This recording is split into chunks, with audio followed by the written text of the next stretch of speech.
praktikum tentang bagaimana melakukan initial assessment pada pasien trauma. Initial assessment pada pasien trauma akan terdiri dari dua tindakan, yaitu primary survey dan yang kedua adalah secondary survey. Pada primary survey, adik-adik akan melakukan pemeriksaan airway, breathing, circulation, disability, exposure. Sedangkan di secondary survey, adik-adik akan melakukan anamnese dan pengkajian fisik secara lengkap. Selamat menyaksikan.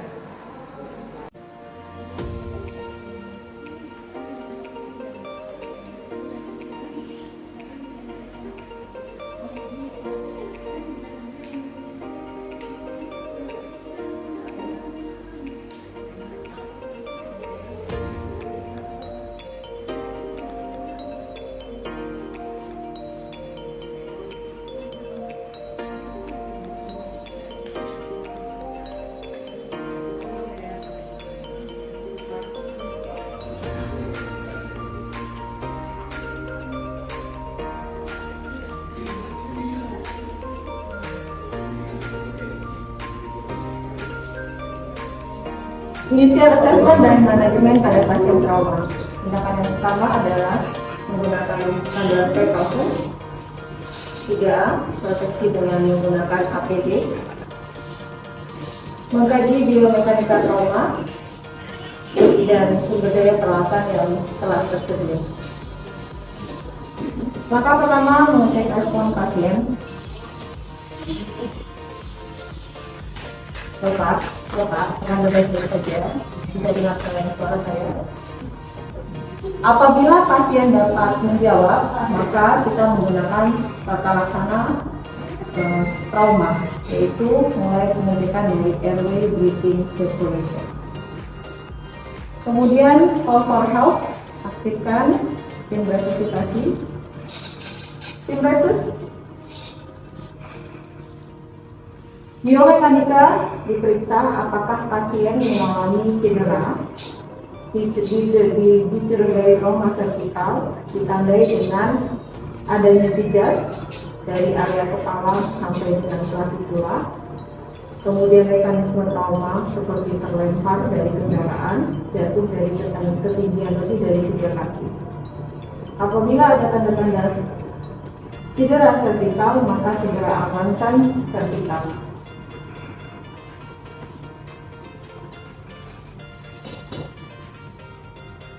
Pasang nekola.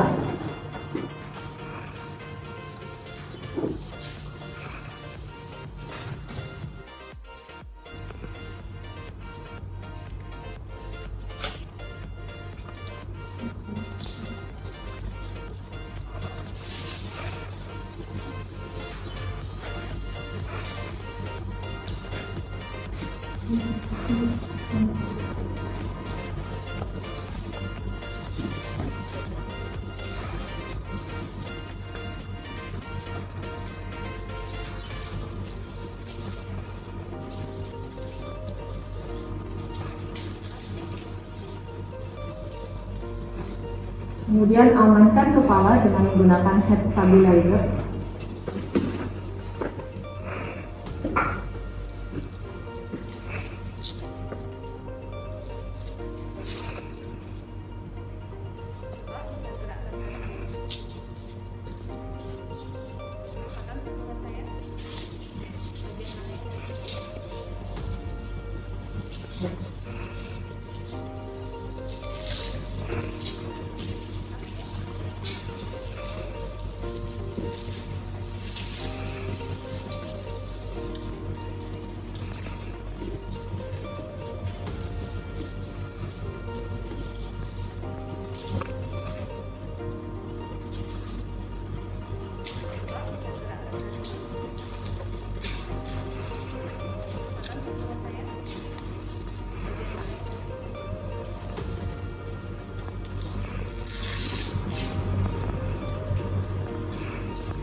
Setelah diamankan vertikal dan dipasang head mobilizer, maka dilakukan pengkajian terhadap airway. Karena pasiennya bisa berbicara, maka jalan napasnya dikatakan paten. Tapi apabila pasien menjadi tidak sadar, maka kita bisa membuka jalan napasnya menggunakan manual dengan cara head chin lift. Apabila tidak dicurigai trauma, head chin lift. Selanjutnya dilakukan pengkajian breathing dengan menggunakan IAPP, inspeksi, auskultasi, perkusi, dan palpasi. Kita inspeksi apakah ada jejas di daerah dada, apakah ada luka terbuka, dan apakah ada distensi vena jugularis, adakah pergeseran trakea, dan apakah ada perbedaan pengembangan dada kiri dengan dada kanan. Kemudian kita dengarkan suara nafas, lakukan auskultasi, dengarkan suara nafas, bandingkan kiri dengan kanan, apakah suara nafas vesikular atau unvesikular.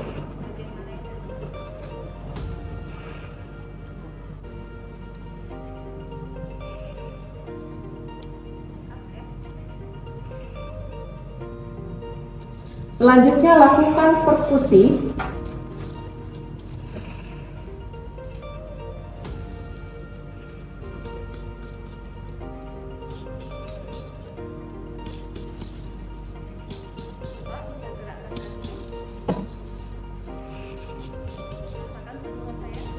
Bandingkan suara kiri dengan kanan, apakah ada suara hipersonor atau suara pekat atau dana.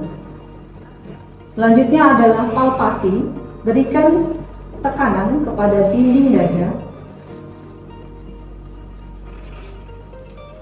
Apakah ada nyeri saat ditekan dan apakah ada krepitasi pada dinding dada.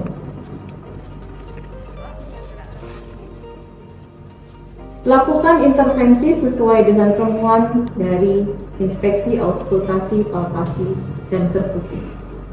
Apabila ada pergeseran trakea, kemudian peningkatan vena jugularis, itu menandakan adanya tension pneumothorax, maka bisa dilakukan needle decompression, yaitu dilakukan di ICS 5 di tempat terjadinya tension pneumothorax. Apabila ada open pneumothorax ditandai dengan adanya sucking chest wound, kita bisa melakukan memasang kasa 3 sisi di daerah yang terbuka. Selanjutnya pengkajian sirkulasi dan atau kontrol perdarahan. Periksa apakah ada perdarahan yang terlihat. Apabila ada perdarahan yang terlihat akibat adanya luka terbuka, maka segera lakukan pembalutan. Lakukan pembalutan dan penekanan pada area yang mengalami perdarahan.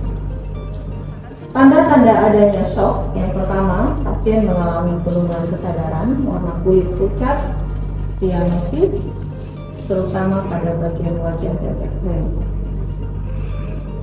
Hentikan perdarahan bila terlihat.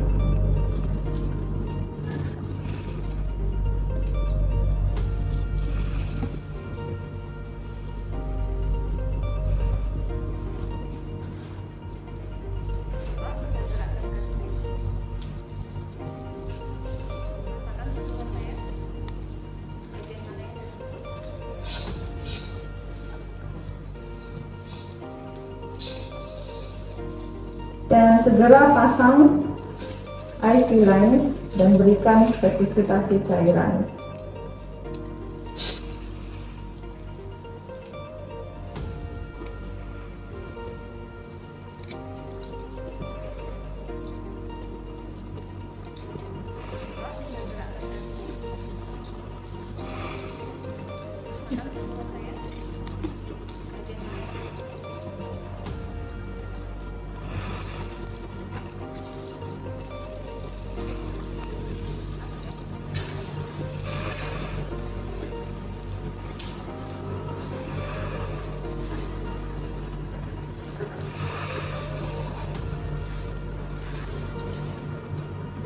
Resusitasi cairan dilakukan dengan memberikan 1 liter pertama menggunakan ringer laktat, kemudian selanjutnya segera order untuk produk darah. Selanjutnya dilakukan penilaian disability dengan menilai neurologis pasien menggunakan DCS. Pasien saat didekati tidak membuka mata, kemudian kita panggil Bapak tidak ada respon, kemudian kita kasih tekanan pada bagian tangan.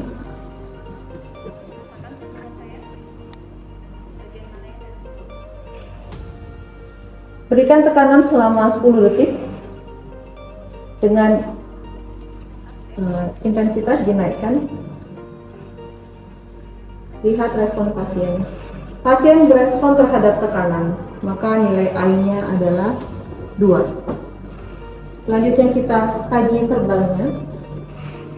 Bapak, namanya siapa? Yang terdengar hanya suara, maka verbalnya bernilai 2.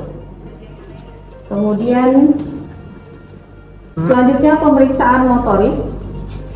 Berikan perintah sederhana kepada pasien. Bapak, bisa genggam tangan saya. Pasien tidak berespon terhadap perintah sederhana. Kemudian berikan tekanan pada bahu pasien selama 10 detik dengan intensitas dinaikkan selama 10 detik. Pasien berespon dengan melakukan fleksi abnormal, maka nilai motoriknya adalah 2. Total DCS pada pasien adalah 5. Kemudian kita lanjutkan pemeriksaan neurologis dengan memeriksa refleks pupil. Apabila pasien bisa membuka mata, kita minta buka matanya. Kalau pasien tidak berespon, maka kita buka matanya dengan cara mengangkat bagian periorbitanya, kemudian memberikan rangsangan cahaya. Lihat rangsangan cahaya di satu sisi.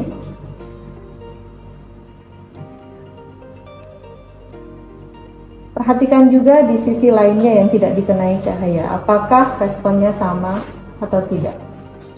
Lakukan dengan mata satunya.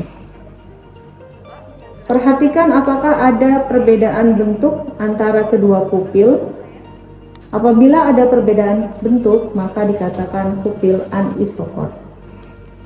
Selanjutnya tindakan exposure, yaitu melihat keseluruhan dari pasien apakah ada jejak yang tidak terlihat, terutama di bagian posterior. Untuk memeriksa bagian posterior pada pasien trauma dan dicurigai trauma vertikal, maka kita gunakan teknik lock roll.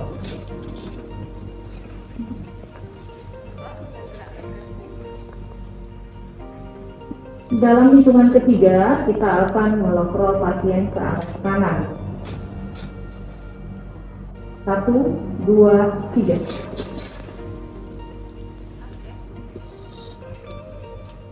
Lakukan pemeriksaan keseluruhan posterior untuk melihat apakah ada jejak,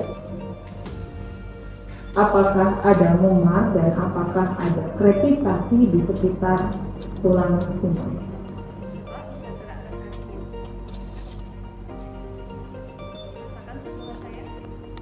Kembalikan posisi pasien posisi semula dalam hitungan ketiga. 1, 2, 3.